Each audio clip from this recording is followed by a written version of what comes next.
नमस्कार। आस्था हॉस्पिटल की pregnancy series number 5 में आपका स्वागत है।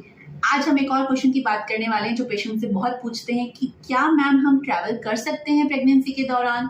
हमको मायके जाना है, हमको ससुराल जाना है, हमें कोई 2-3 दिन की शादी अटेंड करने जाना है या कोई और फंक्शन करना है, या फिर हम जॉब करते हैं और हमको डेली ट्रैवल करना है, तो क्या हमें करना चाहिए मैम? क्या ये सेफ है? तो मेरा ये जवाब होगा कि देखिए, प्रेगनेंसी में हम आपको ये बिल्कुल नहीं कहते हैं कि आप घर में बैठ जाइए, ये कोई बीमारी नहीं है, बट सेफ्टी के साथ आप ट्रैवल कर सकते हैं। शुरू के 3 महीने थोड़े रिस्की होते हैं। अगर आपका कोई प्लान्ड ट्रैवल है तो हम आपको प्रेफर करेंगे कि आप 3rd मंथ के बाद और 7th मंथ के पहले उसको प्लान कीजिए। वो महीने थोड़े से सेफ कहलाते हैं। स्टार्टिंग के 3 और लास्ट के 3 थोड़े से फिर रिस्की हो जाते हैं। अब है आपको ट्रैवल करना डेली। आप कहीं जॉब पे जाते हैं जहाँ आपको स्कूटी से, बस से या कार से कहीं जाना होता है, तो क्या ये सेफ है? सेफ है, लेकिन फिर भी आजकल कई जगह वर्क फ्रॉम होम के ऑप्शंस हैं, तो अगर आपकी कंपनी अलाउ करती है तो आप उसको ले सकते हैं, या फिर आप वीक में थोड़ा जाना आना कम कर सकते हैं। वी डू नॉट से कि आप छुट्टी लेके घर बैठ जाएं या जॉब छोड़ दें। जो भी करें आराम से करें।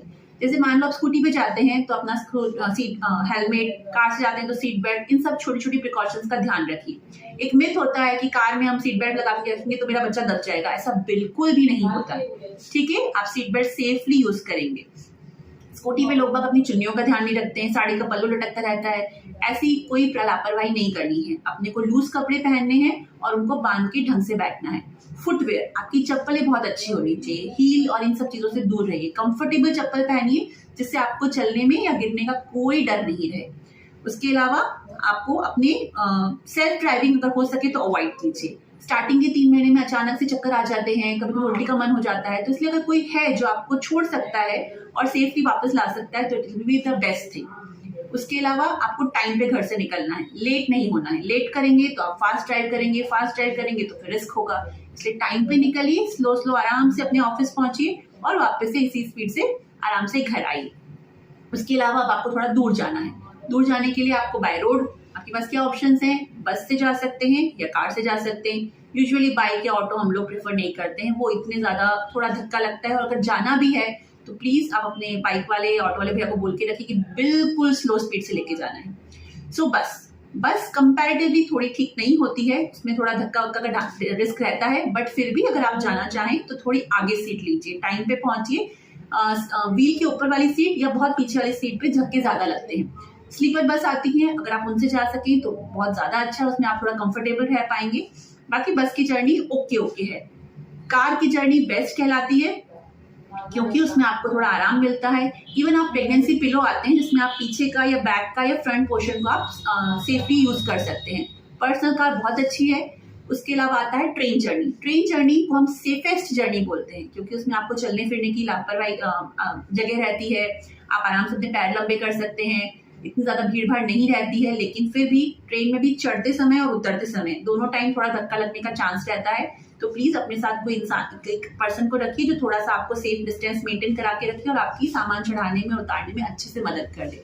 आजकल आप किसी आसपास पड़ोस वाले को बोलेंगे तो सारे ट्रैवलर्स आपकी हेल्प कर सकते हैं। उसके बाद आता है शिप ट्रैवल। यूजुअली अपने राजस्थान में तो इतना शिप ट्रैवल्स नहीं होता है, बट उसमें थोड़ा सा नॉलेज वॉमिटिंग के चांस ज्यादा रहते हैं, तो आप उसकी मेडिसिन पहले से ले सकते हैं। लास्ट है एयर ट्रैवल। आजकल कई बार हस्बैंड वाइफ यहाँ रहते हैं और उनको डिलीवरी के लिए हैदराबाद जाना है, बैंगलोर जाना है या और कहीं जाना है, तो देखिए एयर ट्रैवल भी सेफ है, बहुत सेफ है। आपको टिकट के टाइम पे कई बार वो टिक करने को कहते हैं कि आर यू प्रेग्नेंट, तो आप प्लीज उनको डिस्क्लोज कीजिए ताकि एयर होस्टेस जो भी है वो आपको उसी हिसाब से सीट दे सके और आपका ध्यान रख सके। 32 वीक्स के बाद कई एयरलाइंस फिट टू ट्रैवल का सर्टिफिकेट मांगते हैं डॉक्टर से। सो अगर आपकी एयरलाइंस ऐसा मांगती है तो प्लीज आप अपने डॉक्टर से प्रिस्क्राइब करवाइए। फिर भी हम डॉक्टर्स 8 मंथ के बाद थोड़ा सा मना करते हैं कि अचानक से बाई चांस आपको कोई भी डिलीवरी रिलेटेड प्रॉब्लम आ गई तो वहाँ के लोग आपकी डिलीवरी कराने के लिए ट्रेंड नहीं है। सो अपनी प्रेगनेंसी को आप डॉक्टर से अपनी EDD expected date of delivery पूछ के 32 वीक्स के पहले ही अपना ट्रैवलिंग प्लान कर लीजिए। ट्रैवल के दौरान क्या ध्यान रखें? सबसे पहले मैंने बोला फुटवेयर। आपका फुटवेयर कंफर्टेबल होना चाहिए, आपके क्लोथ्स कंफर्टेबल होने चाहिए। हेलमेट, सीट बेल्ट या जो भी आप प्रिकॉशंस यूज करें प्लीज ढंग से यूज कीजिए। सबसे इंपॉर्टेंट, अपने डॉक्टर की फाइल, आपका आधार कार्ड या कोई भी ID। आपके पास एक ऐसा ID कार्ड भी छोटा सा पर्स में होना चाहिए जिसमें आपका नाम, आपका एड्रेस, आपका ब्लड ग्रुप या आपकी फैमिली में कोई भी हाई रिस्क चीज है वो लिखी हुई होनी चाहिए। आपका मोबाइल, ये सब चीज में होता है लेकिन मोबाइल कोई ओपन नहीं कर सकता। सो प्लीज हर इमरजेंसी के लिए रेडी रहना है। हम ये नहीं कभी एक्सपेक्ट करते हैं कि हमारे साथ कोई इमरजेंसी हो, पर अगर हो तो हम उससे अच्छे से फाइट कर सके, इसके लिए आपको रेडी रहना है। इमरजेंसी मेडिसिन, कुछ जैसे सिर दर्द की मेडिसिन हुई, नॉजिया वॉमिटिंग की मेडिसिन हुई, ऐसे आप अपने डॉक्टर से पहले से प्रिस्क्राइब करवा के रखवा सकते हैं कि अगर आपको जरूरत पड़ी तो आप किसी केमिस्ट से जाके ले आएंगे।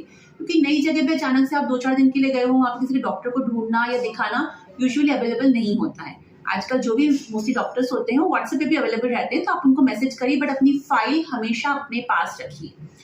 उसके अलावा रोड ट्रैवल में हमें कुछ चीजों का ध्यान रखना चाहिए, जैसे कि हर आधे घंटे में एक छोटा सा चलने फिरने का या वॉशरूम ब्रेक लेना चाहिए। क्यों भाई? क्योंकि कई बार एक ही पोजीशन बैठे रहने से हमारी जो ब्लड वेसल्स होती हैं वो पैरों में जाके उनके क्लॉट्स बन जाते हैं ब्लड की, जो वापस से ब्लड हार्ट पे नहीं आ पाता है। तो एक ही चीज में आइडियल नहीं बैठना है। अपने हाथों का मूवमेंट, पैरों का मूवमेंट, या थोड़ी थोड़ी देर में आप वॉकिंग या बैठे बैठे एक्सरसाइज करते रहिए। इससे आपका बेबी और आप दोनों ही अच्छे रहेंगे। उसके अलावा कई बार ट्रैवलिंग में बार बार वॉशरूम जाना पड़ेगा, हाँ गंदा होता है, हमें नहीं यूज करना, ऐसा नहीं है। आपको ट्रैवलिंग के टाइम पे डिहाइड्रेशन ज्यादा होता है, तो वाटर पीजिए हर आधे घंटे में, बल्कि ज्यादा पानी पीजिए। वॉशरूम आप अच्छे यूज कीजिए, इसीलिए बोला कार की जर्नी हो या ऐसी जर्नी हो तो आप उसमें आराम से कार रुकवा के हर आधे पौन घंटे में छोटा सा 5 मिनट का ब्रेक ले सकते हैं। खाते पीते रहिए, ऐसे कोई भूखा या प्यासा बिल्कुल भी रहने की जरूरत नहीं है। आउटसाइड फूड और वाटर दोनों अवॉइड कीजिए। घर से अपना सेफ खाना और सेफ फूड पानी दोनों लेके चलिए, ताकि आपको कोई प्रॉब्लम नहीं आए। किन चीजों में हमें अवॉइड करना चाहिए? Know travelling, only bed rest, या आप घर पे रहिए। देखिए, अगर आपको ब्लीडिंग की समस्या हो चुकी है, शुरू के 3 महीने में कई लोग को खून का छींटा दिख जाता है, तो ऐसे टाइम में हम शुरू के 3 से 4 महीने ट्रैवलिंग को बिल्कुल अवॉइड करने को कहते हैं। अगर आपको पहले से प्रीटर्म बर्थ